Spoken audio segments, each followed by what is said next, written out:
Assalamu alaikum. Asseyez-vous, s'il vous plaît. Merci.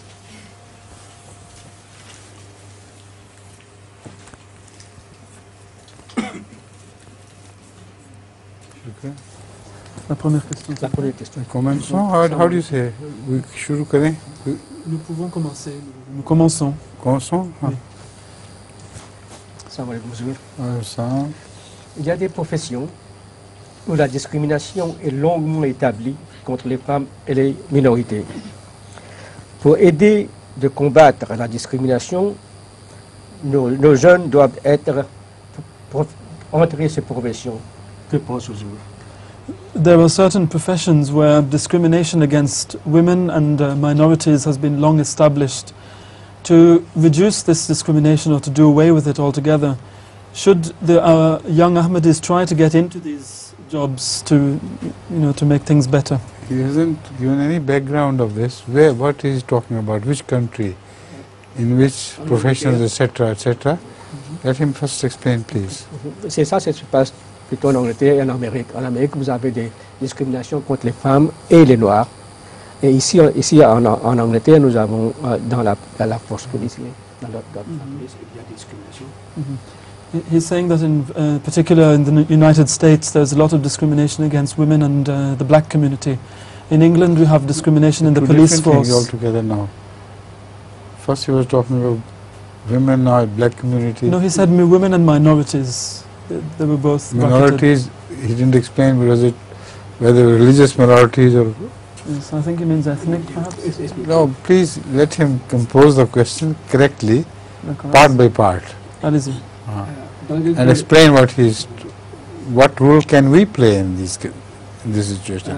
I don't think we can play any role in the situation he is describing. Please. Ok. Dans la minorité, si on dit minorité ici en Angleterre, vous avez des races, différentes races. Et en Amérique, il y a toujours des discriminations contre les femmes et les Noirs. Et comme on dit, plutôt les WASP. En Amérique, c'est WASP, White Anglo-Saxon Protestants. Ils gagnent toujours plus d'argent que les autres. C'est bien ça qu'il y a une discrimination aux États-Unis et une discrimination différemment, mais en Angleterre aussi, comme dans la police. Well, it's a reiteration, I think, of what has been said. It was about America. It's mostly the black community or other ethnic communities which are targeted by this discrimination. And usually it's the white Anglo-Saxon part of the society which would be getting the best jobs or the better posts, etc.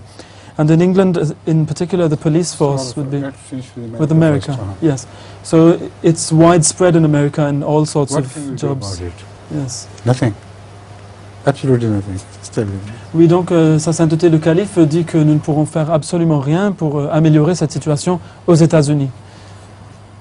Two big things for Jamaat to participate and to attempt to change these things. Nothing can be done whatsoever. And as far as the Ahmadis in America are concerned, Ahmadi ladies, they are not unhappy.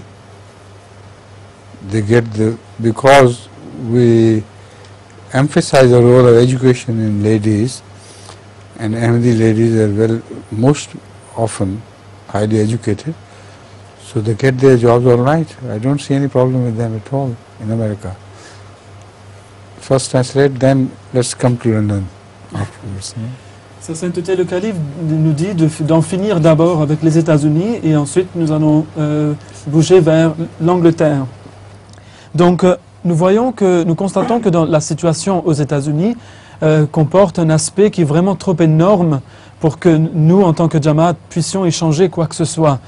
En fait, le problème donc est vraiment grand et cela n'est pas possible pour nous, pour que nous puissions y changer quoi que ce soit. Nous voyons que les femmes Ahmadis aux États-Unis, en l'occurrence, sont très bien éduquées et elles se trouvent des boulots, des emplois sans avoir de problèmes, par exemple. Et elles sont heureuses, elles ne sont pas malheureuses. Donc ce problème ne touche pas vraiment notre communauté là-bas. Mais de toute façon, ces problèmes-là ne sont pas de nature à ce que nous puissions y changer quoi que ce soit en tant que Jamaat. À présent, l'Angleterre. Oui. Donc la force, the police force in England is in particular always under the limelight because of discrimination against ethnic minorities in particular. So they're trying their best, the present government, to remove these problems and to resolve these problems as best as they can. And I think they're quite genuine about it. These reformations take some time. It cannot happen overnight. The whole mentality of the people have to be changed. And there too, there is hardly little that we can do. Sa Sainteté le Calife dit que pour ce qui est de la Grande-Bretagne, eh bien, le problème de la discrimination contre les minorités ethniques au niveau de la force policière, eh bien, le gouvernement britannique est en train de faire tous les efforts possibles pour éradiquer ce problème. Et je pense, dit le Calife, que ces efforts sont sincères. Mais ce n'est pas un problème que l'on puisse résoudre en une nuit. Cela prend beaucoup de temps. Et encore une fois, un problème qui est beaucoup trop énorme pour que nous, en tant que Jamaat, puissions y contribuer quoi que ce soit. Donc ce n'est pas de l'ordre de notre travail que de faire cela.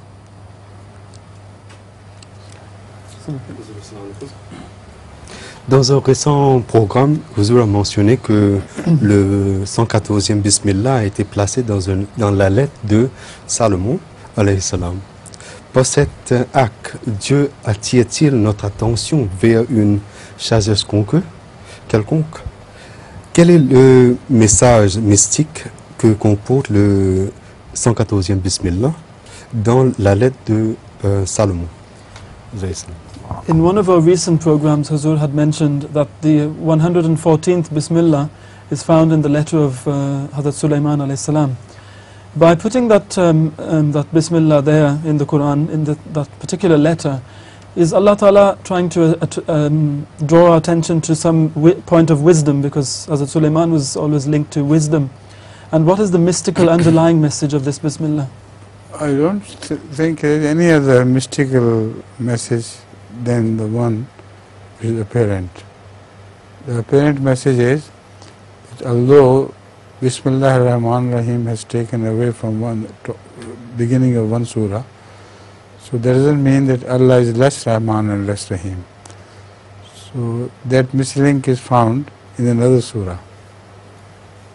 And if you read Surah Sulaiman carefully, then it's a long story. I don't think this matter can be discussed here.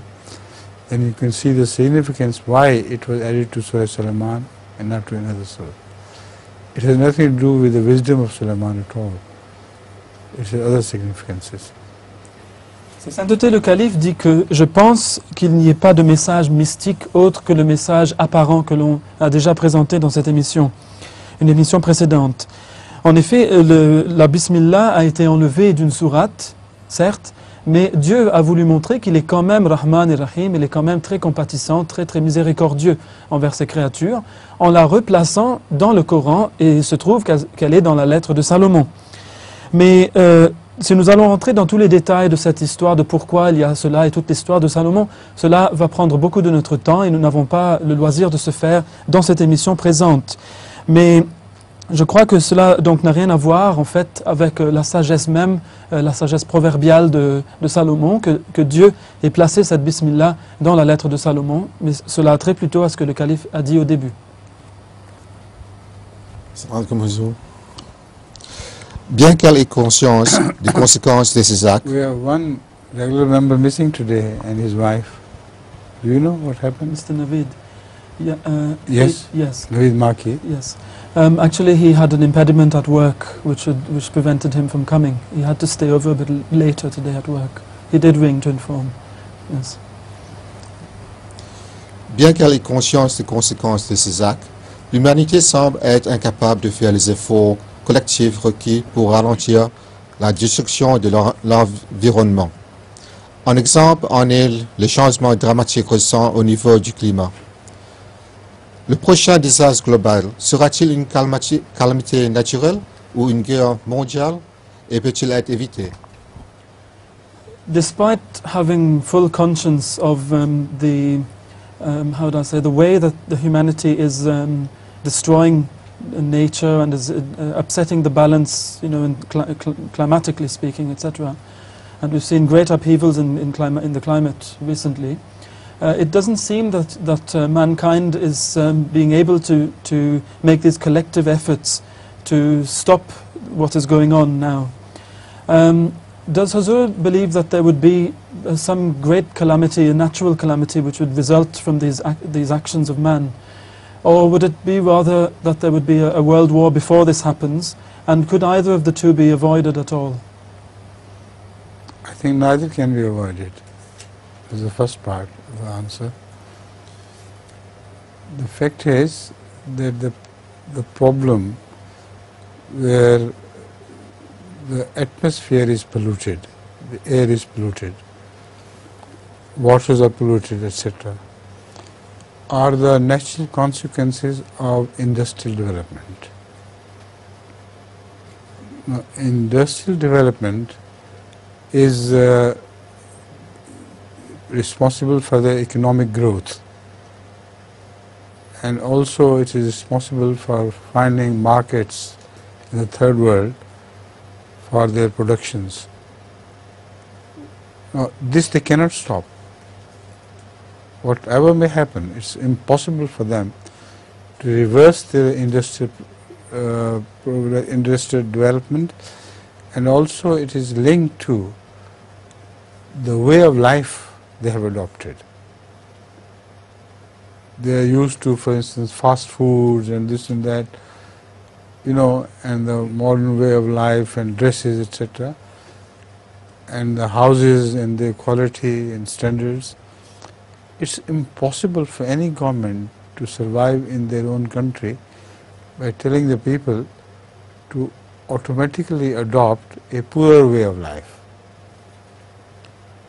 And if they do, their economy is bound to suffer from that too. The industry will begin to collapse.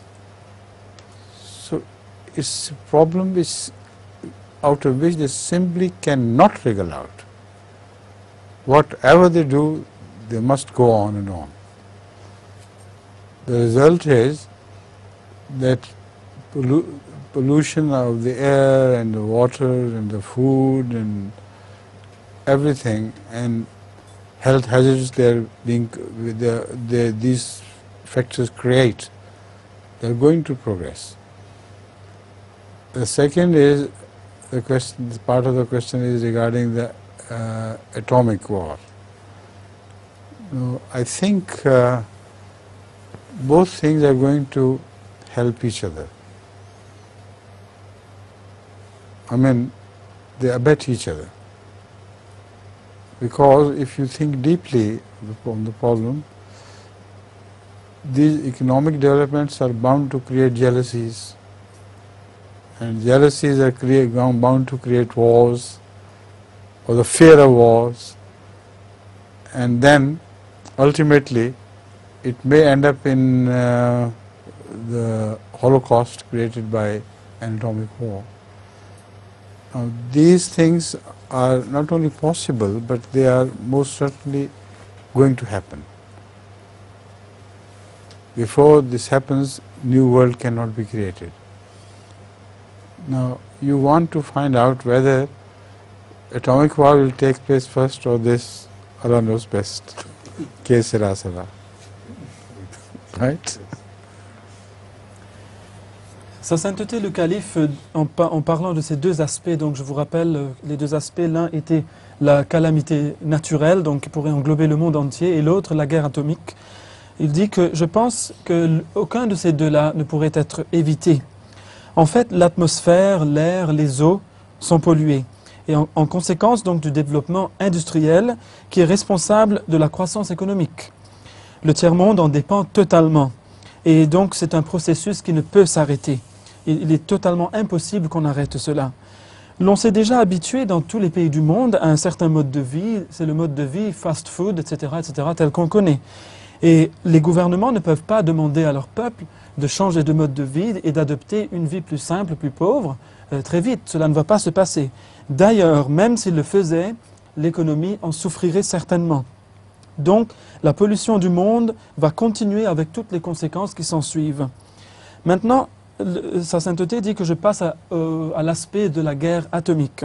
Eh bien, je pense que chacun de ces deux aspects-là, donc le côté calamité naturelle causée par la pollution, etc., et la guerre atomique vont s'amener l'un l'autre, ou vont s'aider l'un l'autre à être.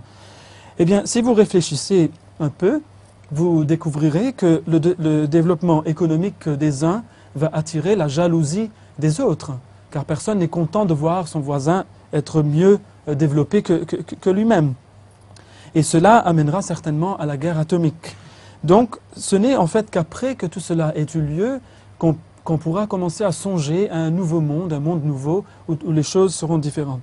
Maintenant, Huzour a dit que vous aviez demandé si ça sera l'un qui viendra avant ou l'autre, mais cela, seulement Dieu le sait, que sera, sera.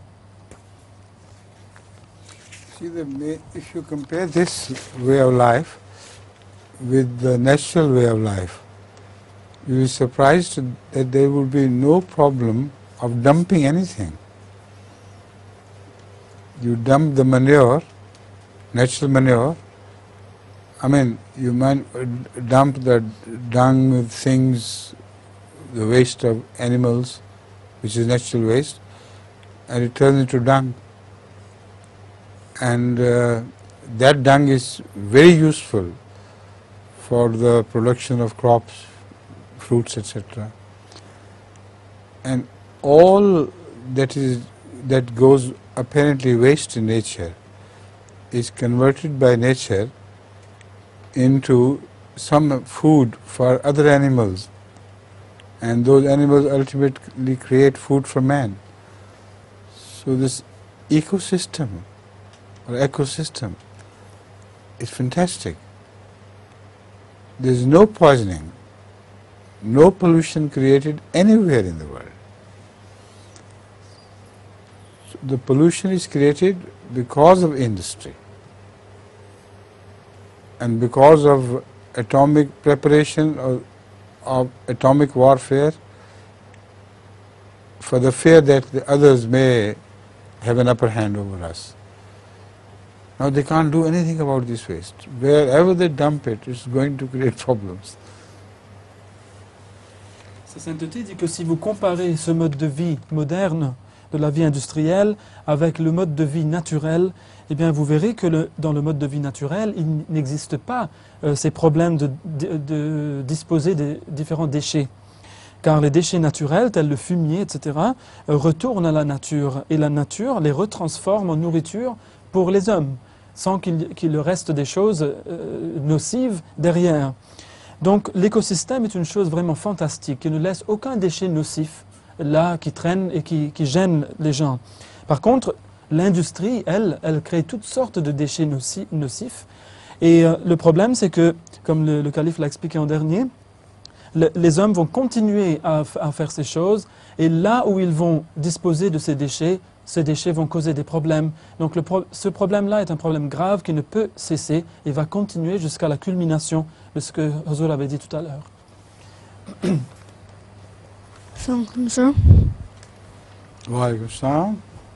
Ma question se situe autour de Vision sur le Soleil, faite le 13 octobre 1917. Now this question is about a vision which was witnessed by about 80,000 people in Fatima in Spain, following the visions of the Virgin Mary in the same year, 1917, in Spain. People had gathered to see if the Virgin would appear again and speak to the children who had said they had seen her. It didn't appear the first time, it won't appear again either. It's all a myth created by the church. It has nothing to do, it's not real. It's fantasy. Sa sainteté le calife dit que cette vision de la Vierge, cette soi-disant vision de la Vierge à Fatima en Espagne, est une chose concoctée par l'Église de bout en bout, et donc c'est de la fantaisie, ce n'est pas réel, et donc on n'a pas besoin d'en parler. Now, if they insist it was real, the point would be what change did it bring about? What benefit did it do to the society? The Spanish society was as evil before as it was after this, and as far away from religion practically as it was before that. and it didn't turn into a humanitarian society. Not a jot can be observed from the point of view of their being humanitarian and sacrificial the way Hazrat Jesus Christ, peace be upon him, was. So what is the fun in just these visions? God doesn't act stupidly like these people do. Huzur nous dit que même si cette vision avait été réelle, eh bien, quel changement au niveau de la société en Espagne cette vision a-t-elle apporté? Quel en est le bénéfice pour l'humanité? Nous avons vu que le peuple espagnol est resté aussi méchant et éloigné de la religion après la vision qu'il l'avait été avant la vision. Donc cela n'a pas changé quoi que ce soit à ce niveau-là. Aussi, nous n'avons pas vu en eux davantage de sentiments humanitaires qui seraient plus proches du véritable message de Jésus-Christ, que la paix soit sur lui. Au contraire, nous avons vu donc tout le contraire de cela. Donc en fait, cette vision n'a servi à rien et c'est une chose concoctée de toutes pièces. Now, and again, another connected thing, very interesting. What happened in Spain, that Mother of Jesus Christ is supposed to have appeared before everybody. What recently is claimed to have happened in Africa, Jesus himself has reappeared. So what of the mother? Mother is just secondary to Jesus in importance. And that son of Mary, who has appeared in Africa and is now being advertised everywhere in Africa through Saudi Arab and other interested nations, I mean their financial help, is a small boy of 4 years old. And his mother doesn't claim to be Mary. And he doesn't claim to have descended from heaven either. People are very stupid, unfortunately. You know? They want to believe in supernatural things and they do. That's all. And these things come and go, like a magic lantern show. It comes and goes and finishes off. Please. Sa sainteté dit que je peux vous dire encore une chose qui se rapporte à cette vision mentionnée ici. Nous avons vu qu'en Espagne, on revendique avoir vu la mère du Christ, donc la Vierge Marie, qui était apparue devant un nombre de gens. Mais maintenant, on est en train de clamer à haute voix que Jésus lui-même, Jésus en personne, est apparu en Afrique. Alors, quelle est l'importance de la mère du Christ si le Christ lui-même est en train d'apparaître? Cette vision n'aura plus aucune valeur. Mais en plus, cette apparition de Jésus qui est présentée par différents pays qui y trouvent certains intérêts comme l'Arabie Saoudite ou d'autres, eh bien, ils disent que c'est un petit garçon de 5 ans qui est donc la manifestation de Jésus-Christ. Eh bien, même sa mère dit qu'elle n'est pas Marie. Donc tout ça, c'est une liste de fantaisies qui se succèdent les unes après les autres. Et en fait, ce que nous pouvons conclure de tout cela, c'est que les gens veulent bien croire à ces fantaisies. Mais en fait, ce sont des choses qui passent comme des espèces de shows, qui viennent, qui s'en vont, mais après, on ne reste plus avec rien. Donc tout cela n'est que l'irréel et de la fantaisie.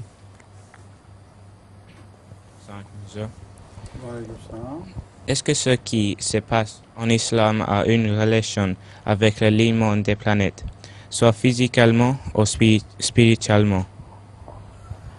What is happening in the world of Islam or in Islam as such, does it have any relation at all to the alignment of planets, spiritually speaking or materially speaking? It doesn't. Non, il n'y en a pas.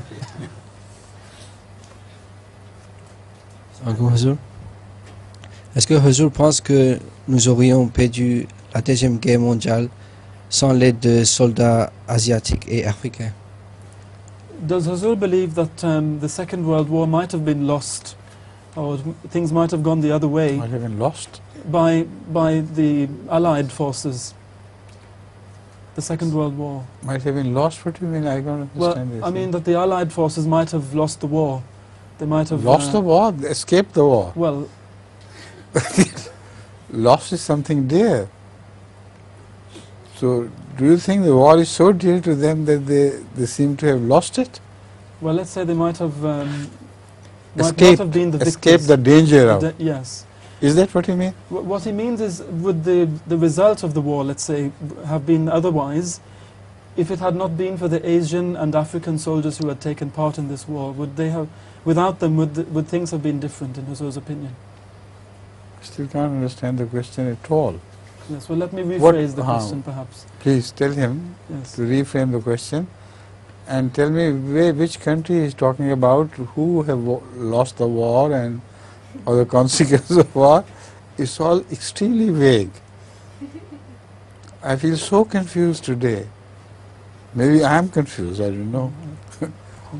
Please. Huzur, I saw a documentary where it was explained that Indian soldiers fought in the Second World War along with African soldiers, and there were such a great number. So I was wondering, perhaps if they hadn't taken part, would the war have been won by the Germans, perhaps? Now it's going back to Second World War? Yes, yeah. Huh? Yes, it was the Second World War he was speaking about. Is lost. Well, it would have been won by the Germans, he was saying. If Your sister is laughing at you, you know. She's enjoying this question. Please.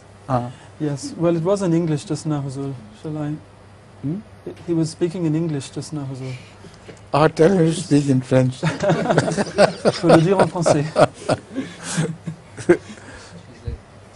You do it. Right. Alors, je vais le dire en français d'abord. La question, en fait, c'est M. Khalid a vu un documentaire dans lequel il a constaté qu'il y avait un grand nombre de soldats qui étaient des soldats indiens d'une part et des soldats africains d'autre part qui ont participé à la guerre contre les Allemands. Alors, il s'est demandé que peut-être si ces soldats n'avaient pas participé à la guerre avec les forces alliées, peut-être que les Allemands, l'Allemagne aurait gagné la guerre. Alors, il demande à Huzur ce qu'il en pense. So, he had seen a documentary in which it had been shown that a great number of Indian and African soldiers had taken part in the war on the side of the Allied forces. Right. Now, he was wondering perhaps if they had not taken part in the war, maybe the results would have gone otherwise. Perhaps Germany might have won the war. Does Huzur think that is so? This could have. Could have. Possible. Cela est tout à fait possible, dit le calife. Yes. Very long question. A very short answer. Very short answer. He doesn't seem to have done his homework. I think he was busy otherwise. Sa sainteté dit qu'il n'a peut-être pas travaillé sa question comme il le fallait. Il était peut-être plus occupé à faire autre chose. Now, next question, La please. prochaine question, s'il vous plaît. Assalamu alaikum, Huzur. Inshallah. Alors, le Messie promis nous donne cette révélation dans... Le Messie promis, alayhi salam, nous donne cette révélation dans le livre Tatrira, que les personnes souffrant de maladies seront bénies à travers moi. Cela inclut autant ceux souffrant de désordres psychologiques que de ceux souffrant de désordres physiques. Alors, ma question est, y a-t-il un rapport entre les guérisons que Huzur a obtenues à travers l'homéopathie et à travers les supplications du Messie promis, alayhi salam, et les guérisons qu'a fait Hazrat Isa, alayhi salam? The question is based on a revelation of the promised Messiah alayhi salam, which has been taken up in the Tadhkira and which is actually mentioned in the book Haqiqatul Wahi. And for the benefit of the English-speaking viewers, I'll just read out this part. The revelation, diseases of people and his blessings, means that people suffering from diseases will be blessed through me. This includes both those suffering from spiritual disorders as well as those suffering from physical ones. And the question is, we will hear the original reference after the question. The question is that Sister Salima was wondering whether this revelation which the promised Messiah received about people being blessed through him who have spiritual and physical disorders, does it relate in any way to the success which we are experiencing now through homeopathy on one part? I think it's a continuation of the same. It is a continuation of the realization of the same prophecy. You know, at the time of Hazrat Masih Maud ﷺ, although Hazrat Khalifatul Masih Awwal was famous throughout India, being a great successful Hakim, a Tabib, who used to cure even diseases which seemed to be incurable to other doctors. But when patients came which he could not cure, he referred to Hazrat Masih Maud alayhi salatu wasalam. And he himself mentions that he was amazed to find that Hazrat Masih Maud alayhi salatu wasalam's prescription used to work, while according to his science, that prescription should have been injurious to the disease. But when it was given, it produced fantastic results. Even people who had suffered from the third stage of tuberculosis were cured in a manner that the disease completely abandoned them from thereafter. Similarly, cases of intestinal problems such as had caused total breakdown of intestinal system were completely cured, and that disease was not seen again. Now, here I must inform you that it was not only the medicine which he prescribed which worked, but I am sure that medicine was helped by the spiritual cure which he was, the power of which he was granted in the same revelation. And that explains another phenomenon. In fact, if a physician is not deeply interested in the cure of the patient, his medicines also lose some of their value and potency.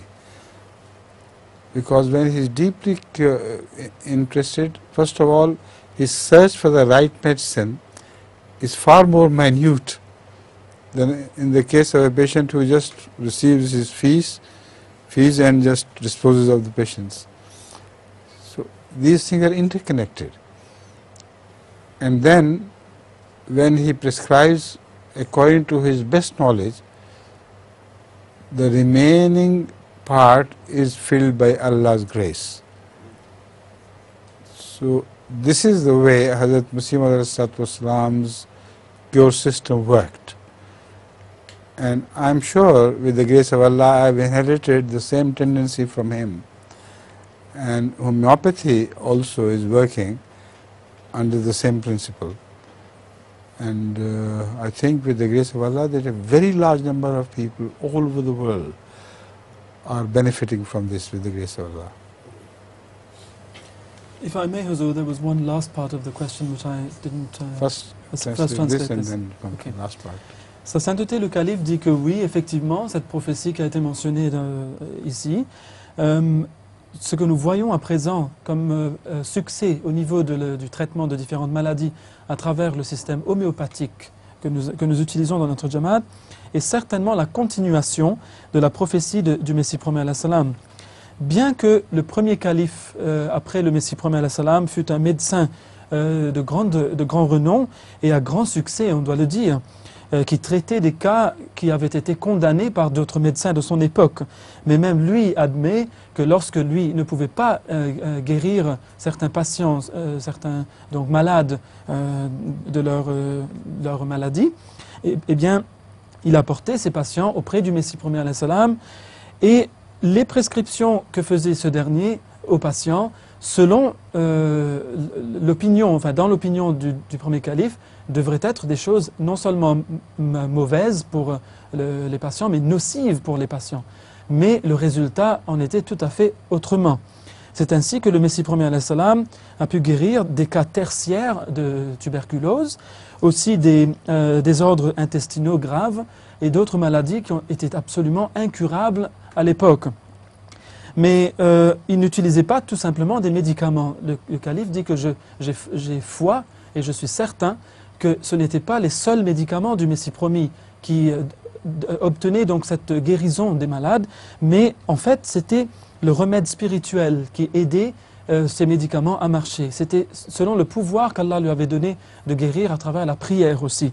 Donc cela était un pouvoir qui lui fut donné par Allah. En fait, comment cela avait-il marché? Eh bien, si une personne qui traite les malades porte un intérêt très particulier aux patients, aux bienfaits de ces patients, eh bien, cette personne-là va être beaucoup plus minutieuse dans son analyse de la personne et de sa maladie, et va essayer de faire tous les efforts possibles de trouver le remède adéquat selon son mal. Et il aura bien plus de succès que ces médecins qui sont là seulement pour voir les patients, qui prennent leur dû et qui chassent les patients par la suite et ne sont pas vraiment intéressés par ce qui se passe dans leur cas. Donc on voit que le Messie premier alayhi salam était une personne de cet ordre-là. Il s'intéressait vraiment de très très près aux bienfaits et au bien-être de ses patients. Mais je pense aussi que là où les médicaments affichaient des manquements, on peut dire, ils n'étaient pas suffisants pour guérir la personne, c'est à ce moment-là que la grâce d'Allah remplissait le fossé, remplissait le vide. Et donc la personne était guérie par la grâce de Dieu. Sa sainteté, le calife dit que je pense que j'ai hérité aussi de cette même tendance et je peux donc guérir les personnes en étant très très minutieux de la sorte. Et je suis aidé aussi par la prière comme l'était le Messie premier alayhi salam. So the second part of the question was the last part. Does this revelation have any bearing at all on the miracles which were wrought by Jesus Christ alayhi salam, in the sense that he also used to treat people and he used to give them back their health? It doesn't have any reflection on Jesus' works in the sense that they're past happenings. It helps explain his miracles in so many ways. The essence of his miracle of cure lay both in physical treatment as well as the spiritual treatment. Although he himself is not known to have given any medicine for the cure of such diseases, but these patients of his who came to him used to have access to the traditional medicines of the time. So they were not ruled out altogether. They were already there. So the miracle of Hazrat Masih Maud is greater in the sense that he prescribed both the physical medicine as well as the spiritual medicine. Sa sainteté dit que cette partie de la question, en fait, pour y répondre, je pense que cela ne reflète pas les miracles de Jésus-Christ, que la paix soit sur lui en tant que tel, mais aide plutôt à expliquer ces miracles, comment ces miracles ont fonctionné dans son traitement physique aussi bien que spirituel des malades de son époque, donc de l'époque de Jésus.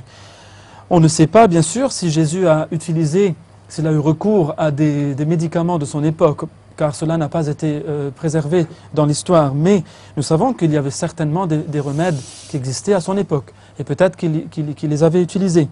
Mais le miracle du Messie promis est d'autant plus grand dans le sens qu'il a utilisé et des moyens spirituels et des moyens physiques pour guérir les malades. Donc il a eu recours aussi à des médicaments, et il a vraiment démontré des miracles, a fait des miracles en utilisant ces deux méthodes. Donc le miracle du Messie promis est d'autant plus grand que celui de Jésus-Christ dans ce sens-là. Assalamu alaikum. Wa alaykum salam wa rahmatullah. De nos jours, les gens doivent parfois faire un choix entre acheter une maison ou mettre les enfants dans une école privée ou leur donner une meilleure éducation qui a aussi parfois l'avantage de ne pas être mixte. Quels sont les critères de décision pour les parents? These days, many parents are faced with the dilemma of either deciding to buy a house or to use the money to put their children into good schools, private schools, which have also the benefit of not being of mixed nature. So boys will have boys' schools, girls will have girls' schools. What should be the criteria on which they should base this decision? Of course, the wise parents would spend on their children, and the houses would follow. It doesn't make much difference. If the children's education is taken good care of, then of course they can buy as many number of houses as they like after being capable of earning well and more honorably than ordinary professionals. Sa sainteté le calife dit que les parents sages, en fait, vont plutôt opter pour dépenser l'argent sur l'éducation meilleure de leurs enfants. Et la maison suivra. Car si les enfants ont été bien éduqués, eh bien, ils pourront se permettre, ils auront les moyens de s'offrir une bonne maison, ou même plusieurs très bonnes maisons, car leurs enfants pourraient alors gagner leur vie de façon meilleure, de façon plus honorable, grâce à leur éducation qu'ils auraient eue autrement. You have brought them today, hein? Mashallah. Les médecins recommandent de ne pas étudier le ventre vide. Quels sont vos conseils pour le Ramadan? Some doctors advise students not to study with an empty stomach. What would be Huzur's advice during the Ramadan? I think you can read better on empty stomachs. If they're not that empty as to draw the attention of your brain all the time to the stomach. That should suffice, yes. Sa sainteté le calife dit que je pense que vous pouvez mieux étudier si vous avez le ventre plutôt vide, car si votre ventre est trop rempli, cela va détourner peut-être votre attention de vos études.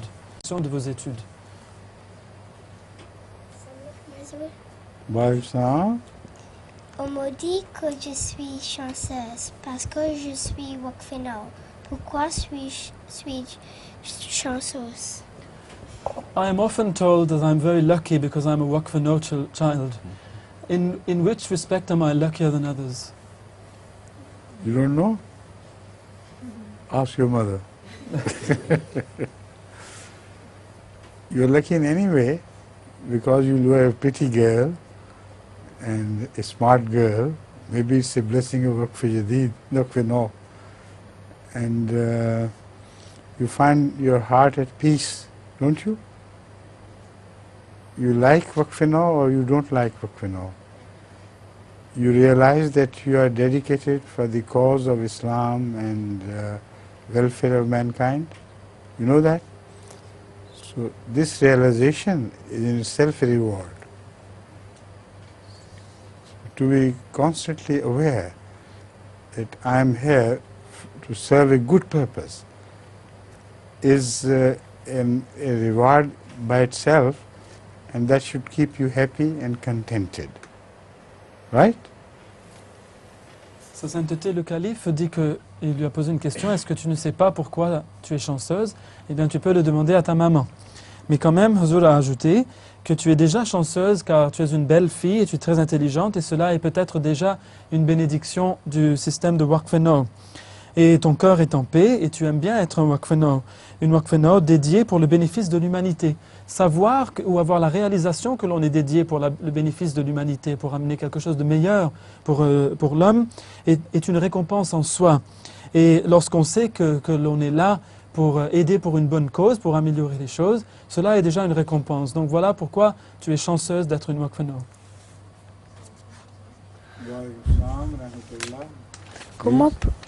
Comment peut-on juger qui est la meilleure candidate pour les élections générales? How can one judge who is the best candidate for the general elections? What are the criteria to go by? The criterion in this case should be always the nature of the person, not the party to which he belongs. If he's true and honest to his electorate, that should be the best criterion for him. Sa sainteté dit qu'en fait, le seul critère qui devrait être adopté à chaque fois, et dans ce cas précis, cela devrait être la nature du candidat en personne. Et ce ne devrait pas être des notions du parti politique auquel le candidat appartient. Donc on devrait choisir la personne pour son honnêteté et sa véracité par rapport à son électorat. Et cela est le seul critère qu'on devrait considérer.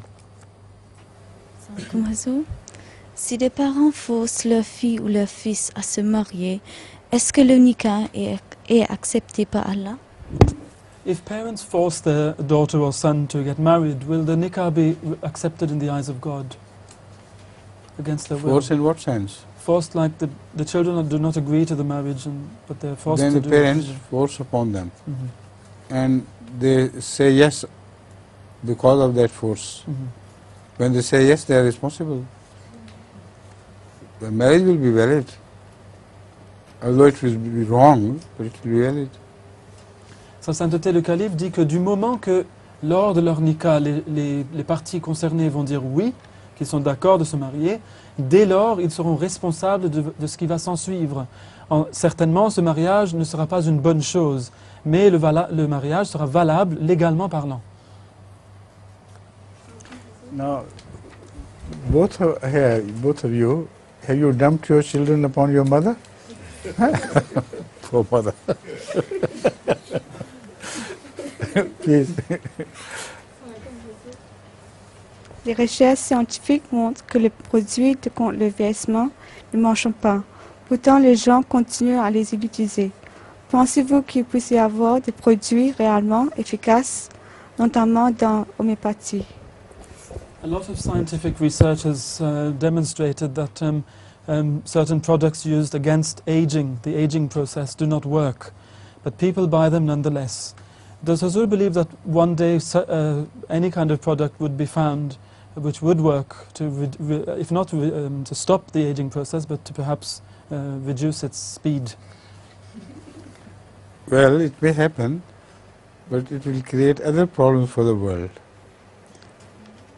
Because with longevity, some people have calculated that old people's houses will be filled to brim, and there will be a great burden on the society, with the result that some say that perhaps the society will be left with less money to be spent on children than on the old people. So these are interrelated problems. One should, the best thing is to keep good health and to pray for good health and to pray that as long as one is healthy and is not dependent on others, he should live in this world, otherwise he pass away. If this is the ultimate of all health programs, then I fully endorse it. Otherwise, it's meaningless to produce,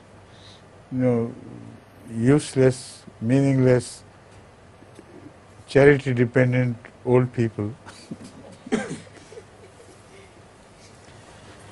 Sa Sainteté le Calife dit qu'il est tout à fait possible, certainement, que de tels produits qui pourraient peut-être ralentir, sinon arrêter le processus de vieillissement, puissent être trouvés.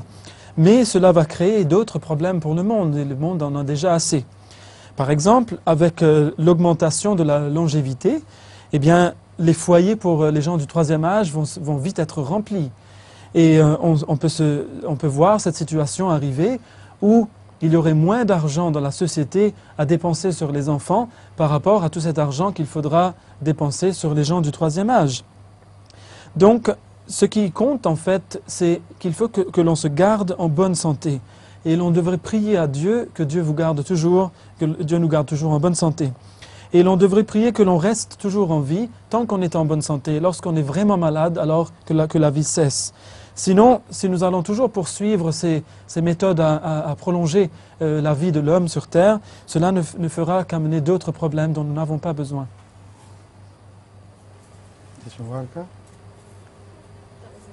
That was your question? Why you started crying after your question? It was not such a sad question. It was not about your old age, was it? Come on, let's begin the cycle. L'Afrique de l'Ouest est une zone qui est en train de devenir un centre d'intérêt très important pour les compagnies pétrolières internationales. Quel conseil donneriez-vous aux chefs de ce pays par rapport aux négociations avec ces compagnies? Pensez-vous qu'ils ont l'intérêt à signer des contrats orientés sur les partages de la production plutôt que de taxer le bénéfice? Est-ce que je pourrais prendre la question, s'il vous plaît? Excusez-moi, it's a bit complicated. West Africa... Oh, like always. Yes. Yes. West Africa is becoming a zone of the world which is it's a zone of the world which is becoming a very important center of interest for international petrol companies. What advice would Huzur like to give to the heads of those states in Africa as regards the negotiations with these very big companies? For example, would Huzur think that it would be better would it be better for them, would it be in their interest to sign contracts which are more oriented towards the division of production rather than to tax the benefits made by these Which countries does he have in mind? West Africa. How many? West African countries is Which? Well, Nigeria is one of I them. know only Nigeria. Yes, Nigeria. Which other country has he got in mind? Well, there's also Who have Algeria, produced but oil, it's not huh? of West Africa. It's not West Africa. No. Algeria is not. Yes.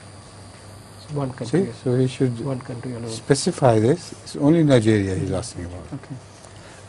I think the problem with Nigeria oil is that the policy of spending that wealth was wrong in the very beginning. That oil should have been spent in Western countries to run their cars there, and the money should be used to have run their economy in the country. Instead, they committed the stupid mistake of buying Mercedes Benz and this and that, all the best, most expensive cars, and filled their towns with cars, so much so that there's always a traffic jam on every road. And the oil they burn in their own country is also creating pollution. And the roads problems, and then they go to foreign countries again to help rebuild the roads, and the problems are immense.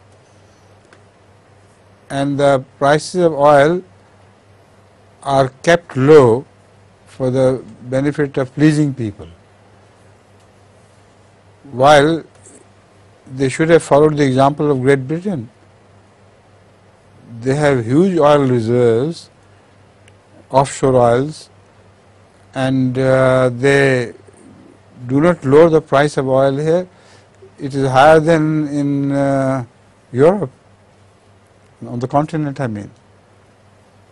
So they don't even learn their lessons from the more advanced nations with whom they deal.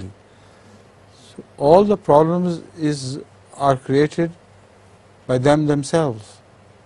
God had granted them oil, they should have spent it sensibly, with the result the whole country should have benefited from the proceeds of the oil. Sa Sainteté le Calife dit qu'en fait, il faudrait spécifier la question, et la question, en fait, se résumerait à au seul Nigeria pour le moment, car c'est le seul pays vraiment intéressé par cette question. Eh bien, le problème là-bas est que la politique de dépense, la façon de dépenser cette richesse venant du pétrole est vraiment mauvaise. Le pétrole aurait dû être envoyé en Occident pour être utilisé dans les voitures des Occidentaux, et l'argent venant ou la richesse venant de ce pétrole, de la vente de ce pétrole, aurait dû être utilisée, employée pour améliorer ou développer l'économie locale, donc au Nigeria. Au lieu de cela, que voyons-nous? Dès qu'ils ont commencé à avoir de la richesse venant de ce pétrole, ils ont commencé à s'acheter de grandes voitures, telles des Mercedes, etc. Et le résultat de tout cela, c'est de graves problèmes au niveau de la circulation. Les rues ne sont pas adaptées à tout ce trafic. Et au lieu maintenant de remédier à ce problème, ils en importent toujours davantage de ces voitures, etc. Donc les problèmes ne font qu'augmenter là-bas. Ils n'ont pas tiré leur leçon des grands pays développés. Alors l'exemple que Sa Sainteté le Calife a donné ici, c'était celui de la Grande-Bretagne. qui possède de grandes réserves pétrolières, mais malgré cela, la Grande-Bretagne ne laisse pas pour autant les prix du pétrole baisser dans le pays. Alors que nous voyons que cela n'est pas le cas en Europe, donc chez ses voisins en Europe continentale. Donc ils n'apprennent pas comment gérer leur richesse. Voilà une richesse que Dieu leur avait accordée. Et au lieu de l'utiliser comme il le faudrait, ils gaspillent cette richesse en faisant des dépenses inutiles. Donc ils devraient apprendre à mieux gérer leur richesse, et sa sainteté dit que la solution donc à leur problème gît dans cela. Après l'ère de colonialisme, la plupart des pays du monde sont toujours sous la domination des superpuissances. Pensez-vous que leur accès à l'indépendance n'était donc pas une bonne chose pour eux? Que peuvent-ils faire pour se débarrasser de ces gens? After the era of colonialism, most third world countries are still suffering the domination of superpowers. In that respect, does Hazur believe that their accession to independence was not a good thing for them as such? And how could they get rid of the yoke of the superpowers? Which particular country he has in mind? If he should particularize his question with reference to a country and make an example, then I'll be able to answer the question. Well, in particular, ex-colonies of France, there are many in Africa, etc. They're suffering very much, and they're still under the domination of France. Because France is a mighty country and they are poor countries. It's the laws of nature. You know, they're dependent in so many ways on French advancement in science and technology, etc., etc. Unless they change the way of their life, they cannot stop their dependence on France.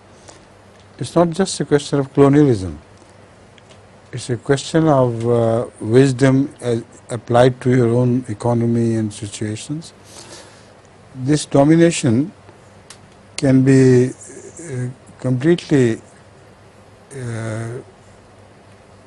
evaded or brought to a stop if you reform your own policies within your country. Sa Sainteté le Calife dit que la France est un pays puissant et les pays que vous avez mentionnés sont des pays pauvres. Donc ces pays-là dépendent du progrès technologique aussi bien que scientifique de la France pour leur survie. Il ne s'agit donc pas tout simplement d'une question de colonialisme, mais il s'agit d'une question d'économie donc de ces pays-là. Alors, si vous voulez vous sauver de cette domination, ou si vous voulez arrêter cette domination, la seule façon de le faire, c'est de reformuler sa politique interne, et voilà la solution à ce problème. I think the time by my watch should be over, and by their watch, there's still 3 minutes to go. 20 minutes past nearly. So, please. Huzur, par grâce à Allah, les Ahmadis se trouvent dans tous les pays du monde. Si nous devions tomber d'accord sur l'utilisation d'une langue commune, laquelle sera-t-elle? L'arabe, l'ourdou, l'anglais ou un autre? By the grace of Allah, Ahmadis are now found in every country in the world, practically. If we have to agree on one common language, would it be Arabic, Urdu, English, or some other language? Can't do that. Can't. You know, I had told the private secretary to tell the time of the class to be 9:15. So that was a mistake in the conveyance of that message. Now you please, your turn. Your question? I have one question. The color of your shirt, perhaps the cloth is exactly that of that cute little girl. Are you relatives? You buy your shirts together? No, it just happened. A good coincidence, I must say. You both look pretty in this shirt and in that shirt, right? Okay then, Assalamu alaikum.